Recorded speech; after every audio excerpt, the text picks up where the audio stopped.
Hello and welcome back to episode 18 of the Moto3 Career and the penultimate episode. In the final episode, I'm going to do a double header of Sepang and Valencia to see if we can wrap up this championship. But first up today, we have Phillip Island. Let's get on track. So here we are for the third final race of the season. Here I am in qualifying. Phillip Island, an incredibly great track, rider's track, many people would say.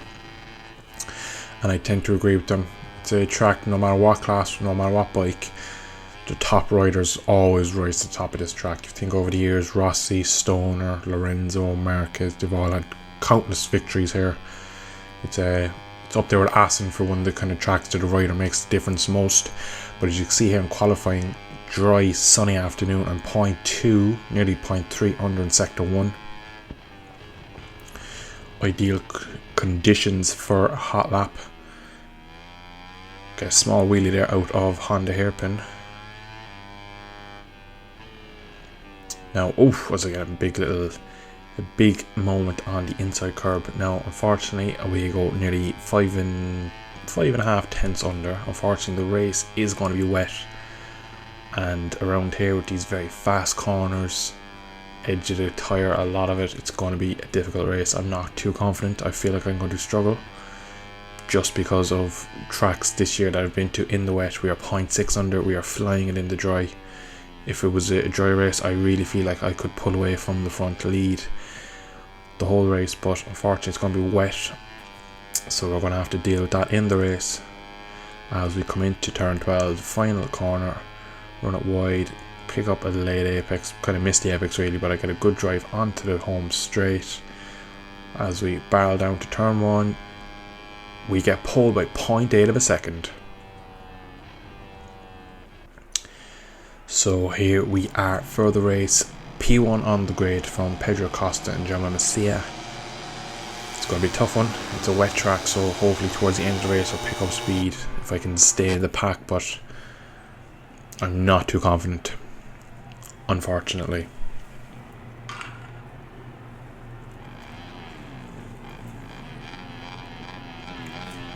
So here we are, 5 red lights. Can we get a good launch? Bit of a small wheelie, and again I've underfueled the bike small, but I'm going to go to the right to go slightly defensive. I've managed to just about hold on to the lead, so my start was good enough just to maintain it into turn 1. I got quite defensive into dunes,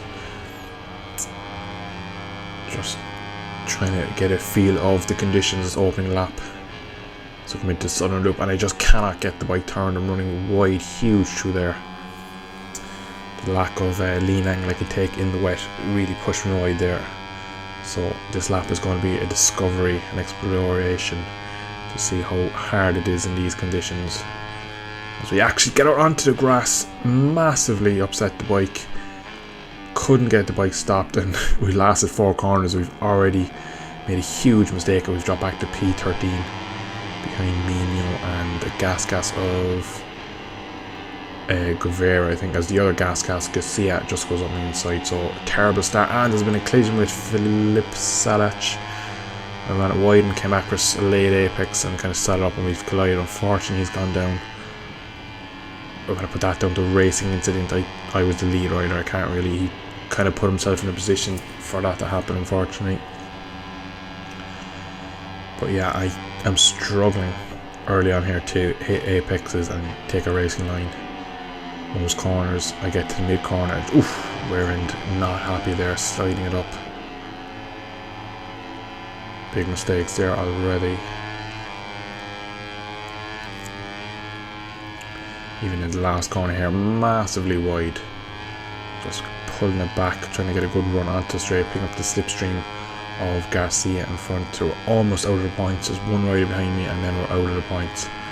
So goes the inside into turn, back up in a few positions. Can we put ourselves into the top 10? As I just noticed, my fuel, the opening lap, I ran the whole lap in power 3, and I was just 3 laps under, and now I have power 1 just because I need to pull back. I'm already at half fuel and we're only done 1 lap, so let's hope we can recover that, because it is coming down quite quickly, which is good. But I got a bit of a fright there. You could probably hear my commentary. I went a bit. I got, oh, was there wide again? Just touching the grass. We are really struggling through stoners. We've managed to pull back a lap of fuel already, but we're still a good margin over.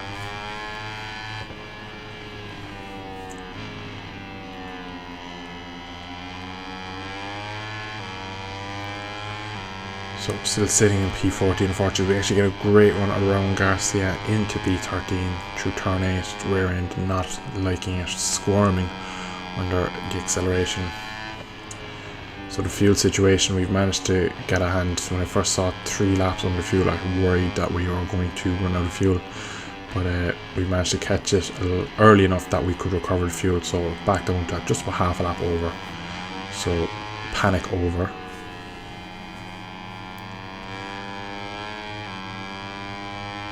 So the track looks to be drying ever so slightly. There's just a small dry line. I'd say by lap 4 we should have a bit of a dry line formed. But usually last 2 laps would be where I come into my own, as I'm nearly second off the pace. So again, as I actually get it on the curb and I cannot get it stopped. I couldn't tip in on the curb and I managed to run off in Dunes. I ran massive wide there. I got on the inside curb again. Not a track limits warning. And I'm didn't have a front end slide. Absolutely all over the place at the moment in this race. Coming into turn 1, I got on the curb and the bike started to bounce and I just couldn't tip it. And if I tipped in, I would have crashed. Nothing I could do. And again on the inside, I cannot get a feel for this bike in these conditions. I'm really struggling. It's just inconsistent. Again there, I feel like the front's about to go every corner. I try and counteract by turning a bit earlier, taking an early apex. But then I run wide out of the corner. I'm struggling at the moment. My biggest issue is that I was so quick in the dry. I'm still trying to ride like it's dry, so I'm not stopping at mid-corner and turning it. I'm still taking these fast flowing lines, which in the rain, this wet track is stopping me. These Dunlop medium rain tyres and not giving me the feeling I need. To now the 4th lap here, and we're still struggling really. We're down in P20. It's just been a bit of a disastrous race, and at the moment John McPhee leads from Acosta and Suzuki, so one of the main men in the title battle is up there. So we are going to at the moment lose 25 points, which is big in this championship, and Binder has just got into 3rd place. So unfortunately I really need to get my act together and make up a few positions. I'm in a slipstream here of Yamanaka, sorry, wrong Yam. So come down into turn 1, P17, so we're still outside the points. Been a poor race so far for me, so hopefully as again on the outside curb, I just cannot get the bike turned. It's very hard to change your riding style mid-race. This track just invites you to take lots of corner speed and send it in. And in this wet conditions here, I cannot get the feeling I need with the bike. I had to sit up my corner. I'm going to go wide again. I actually get a turn that time, so maybe when the track dries I might be able to just get a bit of a handle on it. But currently I'm struggling so much. If this race was dry, I feel like I'd have the title wrapped up. I could have done it today if everything went my way. But as of right now, I am losing my cushion at the top of the title. My championship lead will be no more as I go for around the outside, but I had to just close the throttle and brake because I was headed for the grass. So I again have a touch on the inside curb. I'm really cutting it fine here. I could easily have lost the front there, rejoining the track after touching the curb. I'm up to inside here of Fajek. Can I make the move stick? Just about stay ahead of him, so he actually passed me and I just repassed him down into MG corner. There is a bit of a gap between us and the next group up as I'm wide here again. Fajek not close enough to stick it underneath me. I get a good drive out of the last corner, passing Max Koffler onto the home straight now and a cross line. I'm actually set the fastest lap of the race, which is surprising to say the least, because I've making loads of mistakes, so maybe the leaders are taking it steady at the moment. Down in P13, I'm probably risking a small bit too much. Already have 3 warnings to my name. For long laps will be 5.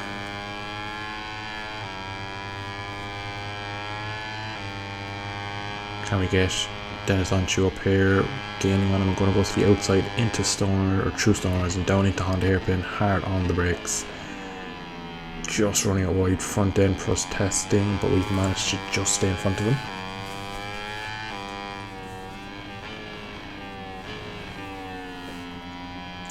Next up is a gas of Guevara and then Toba, and then we'll be back to the top 10 if we can manage that. Still okay on fuel, and still looking like we have a few laps left that we might be able to just maybe crack the top 10, get some fringe points, and us once again touching inside curve and Lukey Heights, asking for trouble. Coming back down now through MG, this race has been tough race for me. It's probably one of the toughest ones I've had since the first of the European races back when we were in Jerez and Le Mans and Mugello. Since we've got into the middle of Europe and stuff, I've had good race pace and I've had good races. But these races are the ones where your championship rivals always right at the front when you're not. And you just need to try and get back into it. I'm getting great shift in this lap around. Again, I set another personal best, set another fast lap, so I'm doing something right. But I'm just not really making up the track position. As I try to go on the outside of a gas, but again we're being bumped and barged into turn 2 through the southern loop. Guevara let the brakes off into turn 1 and sat me up a small bit. But we managed to get ahead of Kaito Toba. I actually touched the grass on the inside and get a 4 track limit warning, so we've the bones of 2.5 laps left, and I can only afford to get 1 more warning, and that will be a penalty, a long lap penalty at that, which would be, I think, in this corner here, which wouldn't be ideal. It seems to be quite a long, you can see only rejoining back there where Artigas was. So I need to be on my best behaviour, so maybe, just maybe now I need to settle for 10th place. So can I maybe just pick up my pace, or maybe even steady my pace and pick up a few more positions, because I'm showing decent pace but I'm just making far too many mistakes and I can't afford that. So I need to slowly but surely get the bike to the finish and keep it on the black stuff.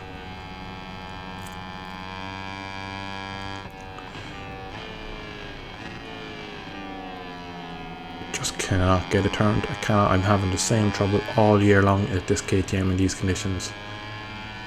Just when it's in full wet conditions, even wet track, I just cannot get the bike turned and stopped. Struggled all year long, and to be in P10 here, this is exactly what I was expecting, unfortunately.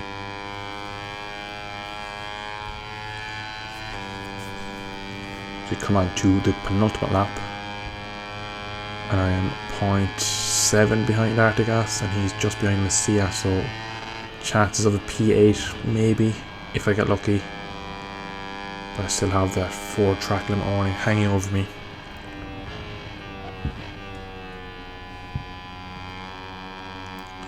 And it's now Darren Binder who leads at the moment from Suzuki and McPhee, so a 1-3 for the Petronas team at the moment.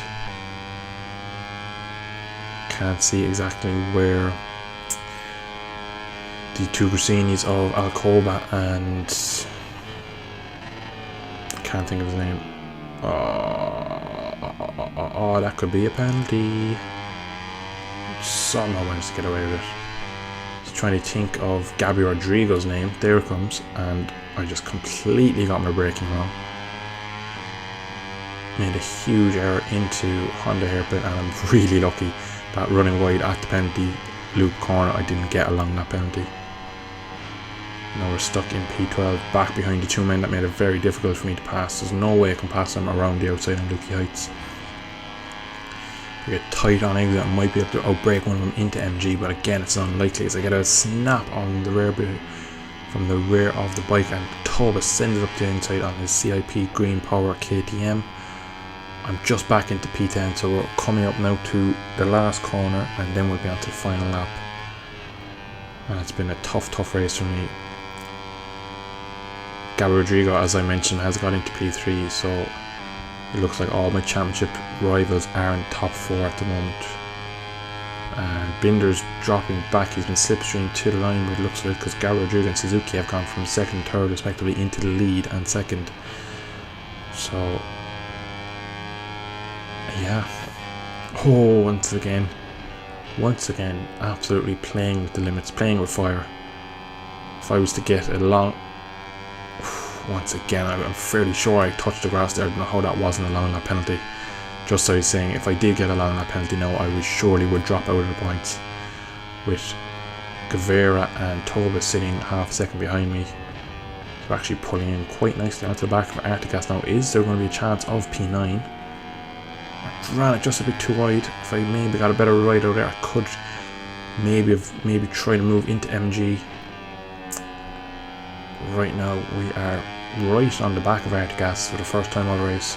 So it looks like once again when the track starts to dry, I start to come into my own.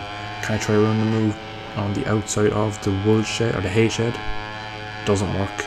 I'm gonna have to try it now on Lukey Heights, probably the corner. I've made the most mistakes on it as again I just cannot get the bike through there clean. Have a chance into MG? He goes defensive. It's gonna be maybe slipstream to the line, or can I sneak it up the inside of him into the last corner? Probably would not be the best move though, but we'll see. We'll take what we can get. I got a good run to go around the outside. He's surely going to dive up the inside into the last corner. He doesn't. It looks like I've managed to do it. On 0.2 of fuel, he's right there. I'm going to have to leave it in power 2. And it is P9.